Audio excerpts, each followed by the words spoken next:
Hello everyone, welcome back. In today's session, I have brought exercise solution of the chapter album. Let's start. This is the first page in which we will start from the question and answers मौखिक means oral. First question is पंडित शादीराम ने किससे कर्ज लिया था? From whom Pandit शादीराम took the loan? Answer पंडित शादीराम ने लाला सदानंद से कर्ज लिया था. पंडित शादीराम took loan from Lala Sadanand. In this question, you have to replace the question word kiss by the answer words Lala Sadanand.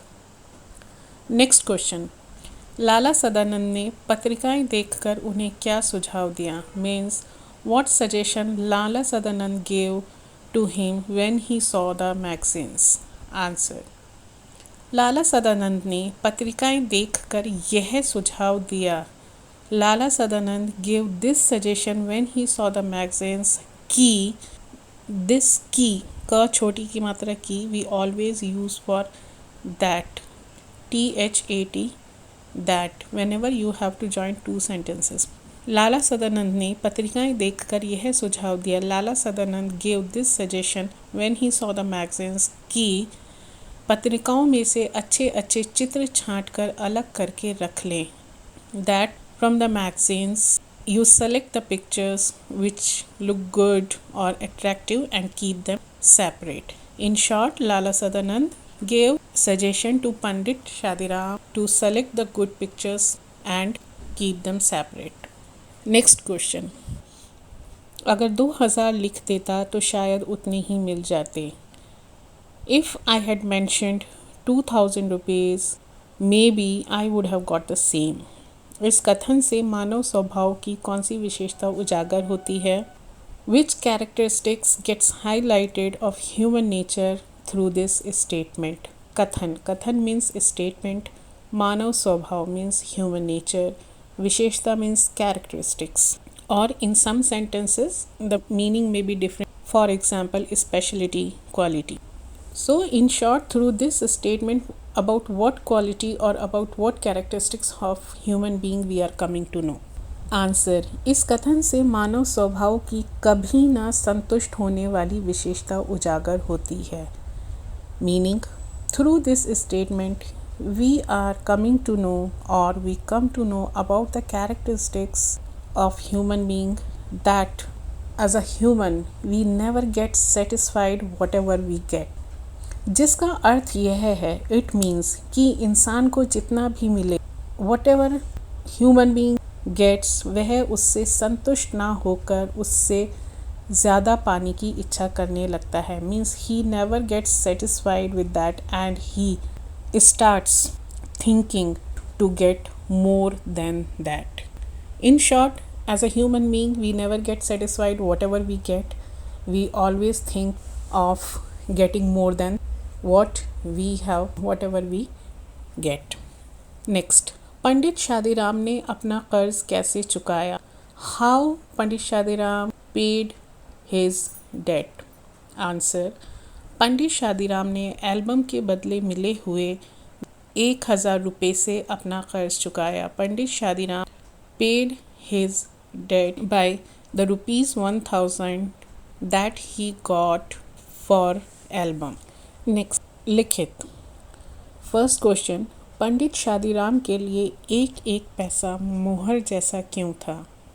Y every single penny was like a gold coin for Pandit Shadiram? उत्तर, पंडित शादीराम के लिए एक एक पैसा मोहर जैसा इसलिए था. Means every single penny was like a gold coin for Pandit Shadiram because क्योंकि मीन्स बिकॉज एक तो पंडित जी गरीब थे. फर्स्ट ही वॉज पुअर और दूसरे उनके ऊपर लाला सदानंद का 500 रुपये का कर्ज था. And on another hand he had a debt of ₹500 of Lala Sadanand जिसे उतारने के लिए वे अपना पेट काट कर पैसा बचा रहे थे. And to repay that loan he was saving his money by controlling his desires. Next, आशय स्पष्ट कीजिए. आशय मीन्स मीनिंग, स्पष्ट means clear, means explain the meaning. First one, Lala Sadanand की भलामनसी के सामने वे आंख न उठा पाते थे. He was not able to look, और we can say he was not able to make even eye contact with the Lala Sadanand. Answer. आशय. आशय मीन्स मीनिंग. इस कथन का अर्थ यह है कि the meaning of this statement is this: Lala Sadanand इतने दयावान तथा परोपकारी व्यक्ति थे. Lala Sadanand was so kind and helpful person कि वे पंडित जी को कर्ज के रूप में दिए गए रुपयों को मांगना तो बहुत दूर की बात है, वे उन रुपयों के बारे में कभी बात भी ना करते थे. Means Lala Sadanand never asked that money. In fact he didn't even talk about that money that he gave to Pandit ji. उनकी इसी भलामनसी के कारण पंडित जी खुद उनसे आंखें नहीं मिला पाते थे. Just due to this kindness Pandit ji was not able to make any eye contact, or he was not able to even look at Lala Sadanand. Next, घोर निराशा ने सभी द्वार बंद कर दिए थे. Huge disappointment closed all the doors. द्वार means door, निराशा means disappointment, घोर means huge, too much. Meaning, इस कथन का मतलब यह है कि अपनी सामाजिक तथा आर्थिक परेशानियों के कारण पंडित जी किसी भी तरह से पैसा नहीं जोड़ पा रहे थे. The meaning of this statement is that due to his social and financial problems Pandit ji was not able to save even a single penny to repay the loan of Lala Sadanand. अपना पेट काटकर एक एक पैसा बचाकर उन्होंने 80 रुपये जमा किए तो उनका लड़का बीमार पड़ गया और उसके इलाज में सारे पैसे खर्च हो गए, और जिससे पंडित जी की कर्जा उतारने की आशा फिर से टूट गई. अपना पेट काट कर means by subduing his desires, एक एक पैसा बचाकर, by saving every single penny, he saved 80 rupees but his son fell sick and the saved 80 rupees gone in his treatment, जिससे पंडित जी की कर्जा उतारने की आशा फिर से टूट गई. And again he lost the hope of repaying the loan. Next question. रात को आशा सड़क की धूल की तरह बैठ जाती थी. Means during the night Pandit ji's hope सड़क की धूल की तरह बैठ जाती थी. It gets lost just like the dust of the road. Meaning, इस कथन का आशय यह है कि the meaning of this statement is this: जिस तरह से दिन में सड़कों पर उड़ने वाली धूल रातों को बैठ जाती है, like during the daytime roads dust, it gets settled down when the evening starts and it completely gets settled down when it is night. ठीक उसी तरह पंडित जी को भी दिन में चिट्ठी आने की आशा रहती थी. Similarly, Pandit ji also had a hope that some letter will come. मगर जब शाम तक कोई चिट्ठी नहीं आती थी तो उनकी यह आशा टूट जाती थी. But as the evening starts and there would have not been even a single letter, so he gets lost his hope that any letter will come and he used to become completely disappointed. और वह निराश हो जाते थे. Means he used to get completely disappointed. Next. मुझे आज हल्का होने दीजिए. Let me feel light today. Answer.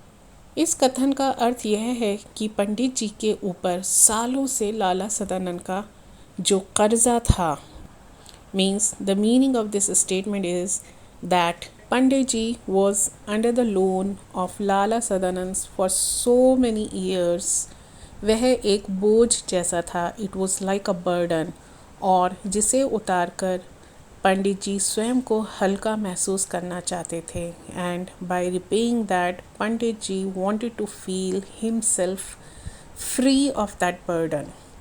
अर्थात मीन्स मीनिंग और मतलब वे ये महसूस करना चाहते थे, he wanted to feel that, कि अब उनके ऊपर कोई कर्जा नहीं है. Now he is not having any loan to pay. Next main question ग. इस कहानी के लिए कोई अन्य शीर्षक लिखिए. Write any another topic or title for this story, so you can think and you can write by yourself. That's the reason I didn't give here answer for this. Let's start the next main question. सही विकल्प चुनकर टिक लगाएं, means choose the correct answer. लाला सदानंद कैसे व्यक्ति थे? What kind of a person Lala Sadanand was? परोपकारी. Yes, this is the answer. Paropkari means he was very helpful, he was very great, he was so generous, he was so kind. So Paropkari means the person who helps others without expecting anything in return. Next question. पंडित जी कर्ज अदा करने के लिए बेचैन थे क्योंकि. पंडित जी was restless or he was eager to repay the loan because. Answer is last option. वे किसी का उधार नहीं रखना चाहते थे. He didn't want to keep someone's money. Next. Shadiram ने पैसा पैसा बचाकर 80 रुपये जोड़े. शादी राम सेव्ड 80 रुपीज़ क्योंकि because. Answer is first option. वे लाला सदानंद का कर्ज चुकाना चाहते थे. He wanted to repay the loan of Lala Sadanand. Now let's start भाषा ज्ञान. फर्स्ट मेन, नीचे दिए गए शब्दों में इक प्रत्यय लगाकर लिखिए. I hope you all remember that in the chapter Vibhu Kaka also we did the same, in which we were suppose to add suffix and we need to make the new words. So similarly we are going to do here same. We have to use the suffix ik with the given words and we have to make the new word. Let's start. I have given here English meanings also, so it will be easy for you to understand. So first one is saptah means week. When you add ik, it becomes saptahik, weekly. समाज सामाजिक. वर्ष वार्षिक. दिन दैनिक. नीति नैतिक. इतिहास ऐतिहासिक. Next समश्रुत भिन्नार्थक शब्द. समश्रुत means the words which give same sound, almost same sound on listening. भिन्नार्थक. भिन्नार्थक means different meaning शब्द. In short, homophones. Sadanand ji ने पंडित जी को शॉल भेंट की. Sadanand ji gifted a shawl to Pandit ji. Next one. इस साल सर्दी बहुत पड़ी थी. This year there was huge winter. So samshrut shabd are shawl and sal, but the meanings are different. Shawl is a one kind of cloth. Sal means year, YEAR. Next. Sadanand की स्त्री दूध लेने दौड़ी. Sadanand's wife ran to bring milk. So this स्त्री means lady, female. Next sentence. गरम स्त्री से कपड़े जल गए. So the meaning of this स्त्री is iron that we do on our clothes. So with a hot iron the clothes were burnt. जल गए. जल गए is the past tense of burn, burn, burn, and the burnt meaning is जल गए. Next. यजमान को झूठा कहना उचित न था. It was not proper to say liar to the यजमान. नेक्स्ट. नौकर ने झूठा भोजन कुत्ते को दिया. द मीनिंग ऑफ झूठा is the food that is remained from someone's eaten food. Means when someone eats a food and something is left, that is called झूठा. So नौकर gave झूठा भोजन gave to dog. Next question. विशेषण शब्दों के लिए उपयुक्त विशेष्य लिखिए. विशेषण means adjective. So here we have to write Visheshya, the word that is related to the adjective. The first one, चार. चार is your adjective, बच्चे, children, चार बच्चे. सारा, विशेष्य, सामान. गरीब, विशेष्य, इंसान. ठंडी, विशेष्य, चाय. मासिक, विशेष्य, पत्रिका. सख्त, विशेष्य, चीज़. If you have the knowledge of Visheshan and Visheshit, then you can write Visheshya from your own side also. Next main question. रिक्त स्थान पर की या की भरिए. The difference between क छोटी की मात्रा की and क बड़ी की मात्रा की is we use छोटी की whenever we have to join two sentences, and as we join two sentences in English using that. Similarly, here also we have to follow the same concept. When you have to join two sentences, we have to use ka choti ki matra ki, and this ka badi ki matra ki we have to use when we talk about something that belongs to someone. For example, Ram की cycle, Meera की pencil, दरवाजे की कुंडी. So let's come back to the exercise. The first sentence already is there in the textbook. I'll start from the second one. वे चाहते थे, he wanted, की, that. The meaning of this की is THAT, that पैसे अदा हो जाएं, the loan should be paid off. Third, पंडित जी ने यजमान के लिए प्रार्थना की. पंडित जी did prayer for यजमान. Here the meaning of this क बड़ी की मात्रा की, they are taking it as an action word, means verb. Fourth, उन्हें इस रकम की ज़रा भी परवाह न थी. He was not even bothered about this amount.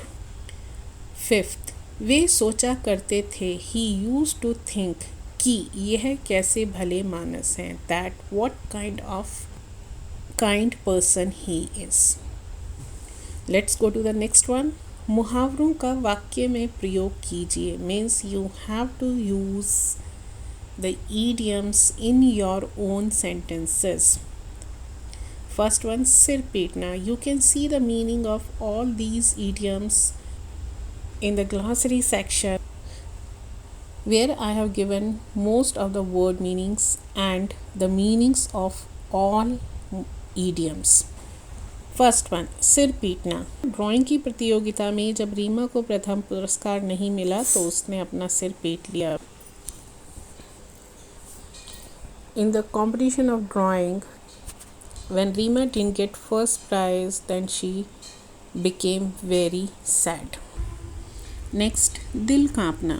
गणित की परीक्षा में, in the exam of mathematics, गणित means mathematics, परीक्षा means exam, प्रश्न पत्र हाथ में आने से पहले, before I get the question paper in my hand, मेरा दिल कांप रहा था. My heart was trembling.